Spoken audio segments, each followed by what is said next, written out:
In this video, we're gonna talk about why working out it's so hard and why it has to be hard and you should expect for it to be hard. And if it's not challenging or difficult and hard in any way, shape, or form, there's a good chance you're probably doing something wrong or just not effective. I was having a conversation with a gentleman the other day at the gym and he was frustrated.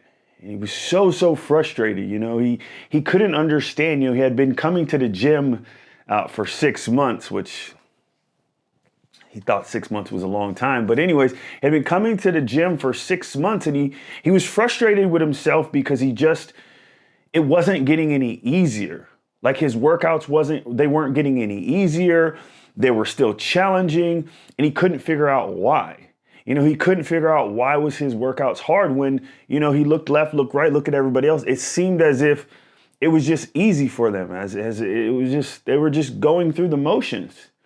And I proceeded to tell him that, it never gets easy. It's always going to stay hard. The only thing that's going to change is you're going to get better. And you shouldn't want your workouts to get easy. You shouldn't expect your workouts to get any more pleasurable. The only thing that happens is you just become a better version of yourself. You become a stronger version of yourself. You mentally, you just get better. And I was going through the word the other day and it says it right in there. So if you ever have any doubts, you can always go into the word. So I was reading Proverbs 14:23. And in Proverbs 14:23, it says, check this out. Now listen close. It says, in all labor, there is profit, but idle chatter leads only to poverty.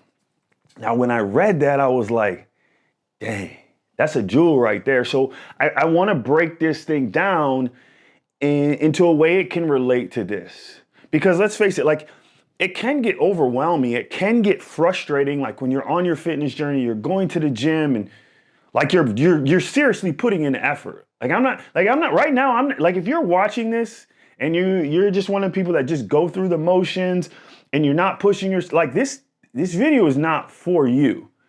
But if you're that person you're going to the gym and you're chasing down results, you're chasing down becoming the best version of you, like that's who this video is for. Like, I don't want you to get frustrated. I don't want you to quit thinking you're doing something wrong when all actuality, like you're on the right path. You're on the path that honestly most people never get to.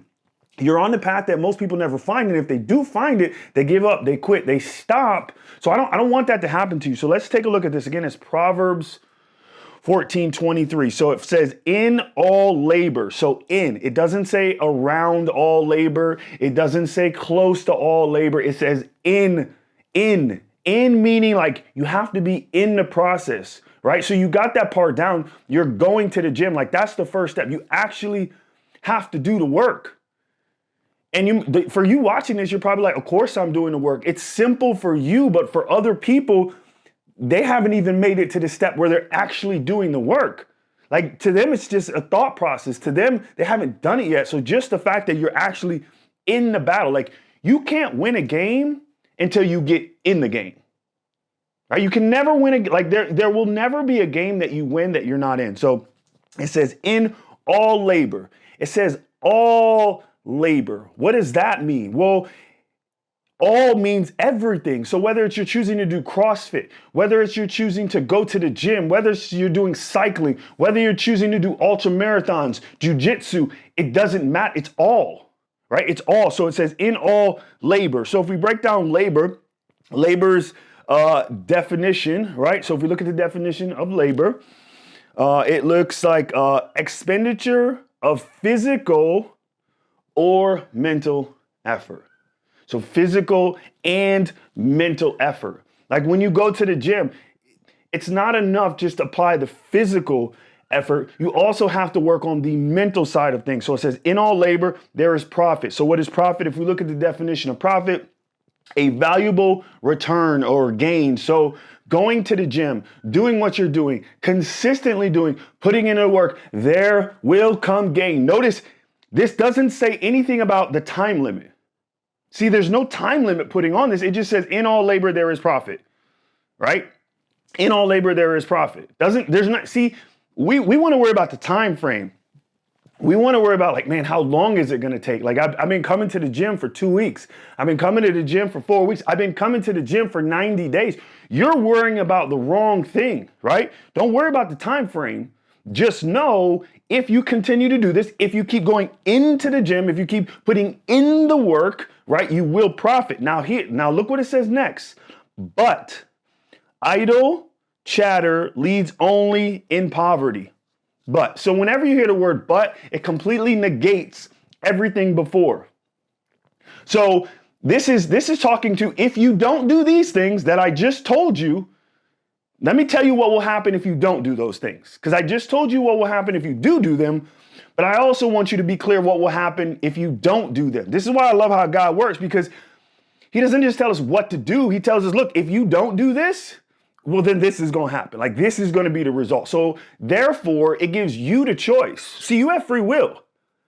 And we all have like, you don't have to go to the gym. You don't have to put in the work. You don't have to be consistent. You have a choice. But every choice has a consequence. So if we look at it, but idle chatter leads only in poverty. So idle chatter, what is idle chatter? That means when you're just giving a lip service. You're saying you're going to do something, but you never actually take the action. You know, that's like the person who says, I'm going to get started on Monday. You know, that's like the person that says, I'll get started after next week. You know what? I got a birthday coming up. Let me get through my birthday, and then after that, I'll get started. That's that person. That's idle chatter. That's all talk. Like one of the very first things this said is get into action in all labor. Just get into action. Even if you don't know, like you might be watching this video right now and you're not quite sure what workouts you should be doing. You're not sure what kind of exercise you should be doing, what your split should be doing, it doesn't matter. Just get started, right? Because if you just get started, you're in momentum and you'll figure the rest. I promise you'll figure the rest out. So, but idle chatter leads only in poverty. So if we look at poverty, what is poverty? Well, definition of poverty is one who lacks, right? One who lacks. So what does all that mean? If you don't do the work, you are not going to get the results. That is guaranteed. That is just guaranteed. Like if you don't go to the gym, you're never going to get the muscles. If you don't put in the work, you're never going to, like it's sure bet.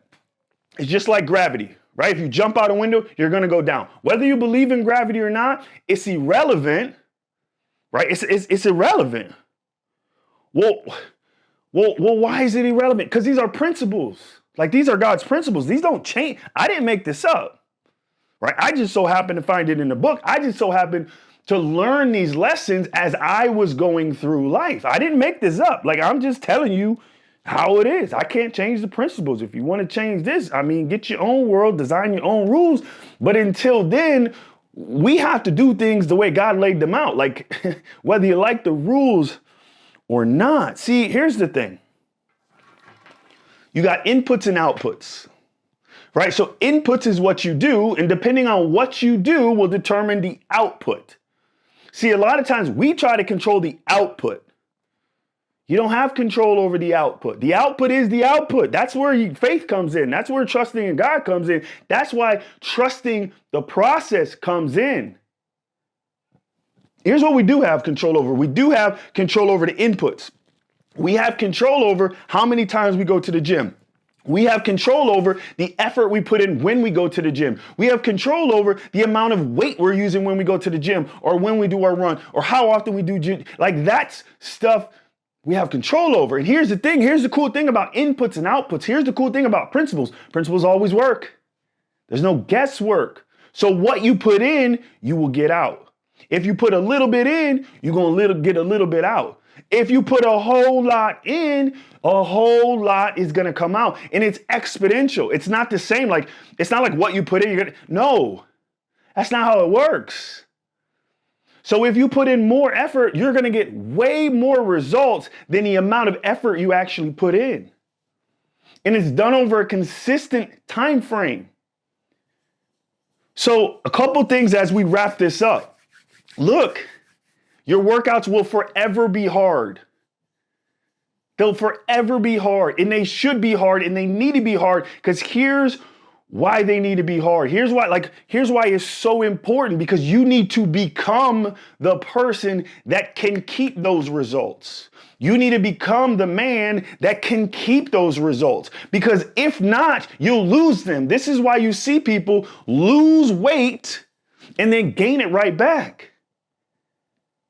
It's like, bro, you dropped 60 pounds, you had abs, you look great, and then you see them a year later, you're like what happened? Like, I'm confused. Like, what happened? They never became the person that was deserving of those results. So even though they temporarily got them, they couldn't keep them. So do you want to temporarily get the results, like have them for a short time frame and lose them? Or do you want to get them and keep them? Because if you want to get them and keep them, you have to become the person that's deserving of those results. It is my belief you are already that person. You just might need to borrow my belief for a second. You might need to borrow the belief of someone else for just a second and then go after your results. Here's what we're going to do. We're going to crush today. We're going to get after it. And I'll catch you guys on the next one. Peace.